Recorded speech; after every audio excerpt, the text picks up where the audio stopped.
살인범과의 숨바꼭질. 64살의 택시 운전기사 김모 씨는 어느 날 새벽 4시쯤에 손님 한 명을 차에 태웁니다. 이 손님은 51살이 된 박모 씨였어요. 근데 이 손님하고 한 30분 정도 이렇게 이런저런 얘기하면서 이렇게 목적지를 향해 가고 있는데 갑자기 손님이 뜬금없는 얘기를 합니다.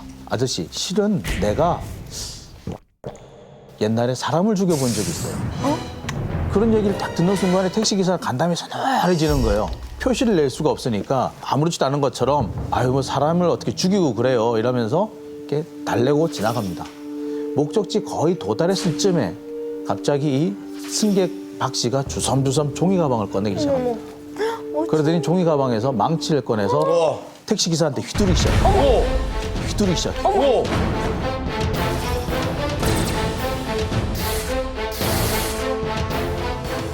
자, 그런데 이 택시기사 김 씨가 물론 60이 넘은 이렇게 노인이긴 하지만 그래도 한때 귀신 잡는 해병대였다는 거예요. 휘두르는 이 박 씨의 망치를 손으로 잡고 이렇게 버티기 시작합니다.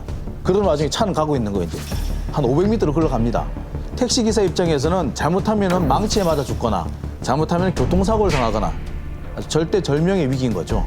자, 그 순간에 운전기사 김 씨의 눈에 이 길 옆에 논두렁이 눈에 딱 띄는 거예요. 그리고 실제로 차를 살짝 꺾어서 농수로 차를 들이박아버립니다. 보통 운전기사들은 안전벨트를 매시잖아요. 근데 이 박 씨 같은 경우에는 망치를 휘두르고 있었으니까 내려박는 그 순간에 이 사람은 앞좌석 구석으로 처박힌 거죠. 그러니까 그 틈을 타서 김 씨는 얼른 도망 나옵니다. 그리고는 마구 도망을 치죠. 근데 도망친 자리가 이제 허허벌판이에요. 들판인 거예요, 그냥 들판. 김 씨는 막 열심히 도망을 칩니다.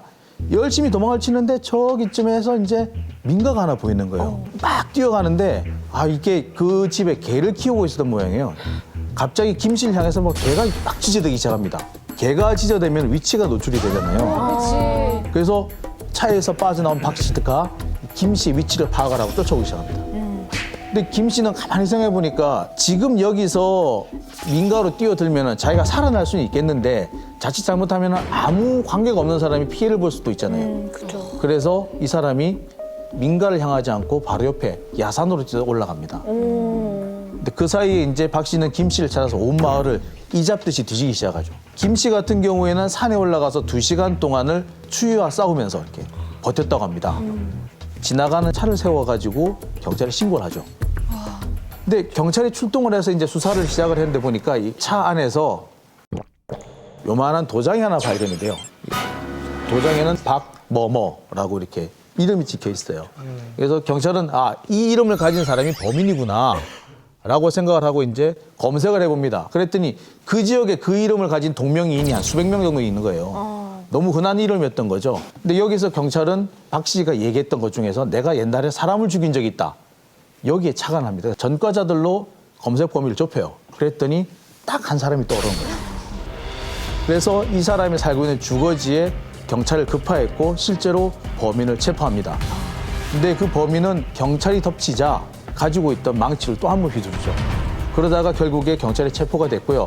강도 상해 혐의로 현재 구속된 상태입니다.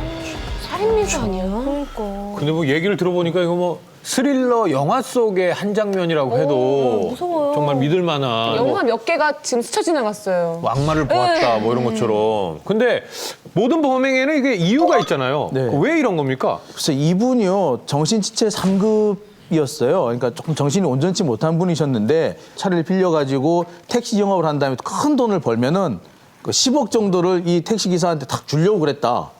이렇게 말도 안 되는 소리를 하고 있었던 거죠. 이분이 이 범죄를 저지르기 전에 이 다른 일반 차량도 훔치려고 했었다고 해요. 일반 차량을 훔치는데 실패하니까 다음 범행 목표로 이 김 씨의 택시를 이 목표로 삼지 않았느냐 이렇게 보고 있습니다.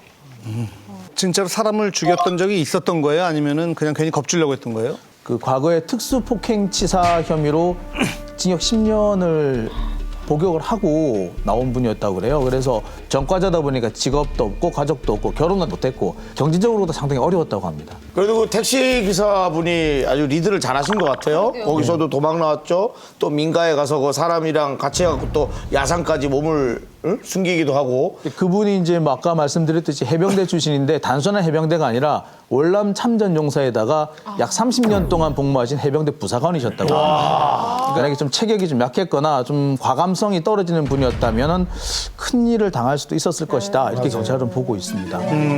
자, 장윤주 기자. 택시기사 김 씨는 나중에 기자들과 만나서 당시 상당히 두려웠다. 생명의 위협을 느꼈다. 이렇게 말씀하셨는데요. 진짜 용감하신 분은 두려움을 모르는 분이 아니라 두려움과 싸워서 이기는 사람입니다.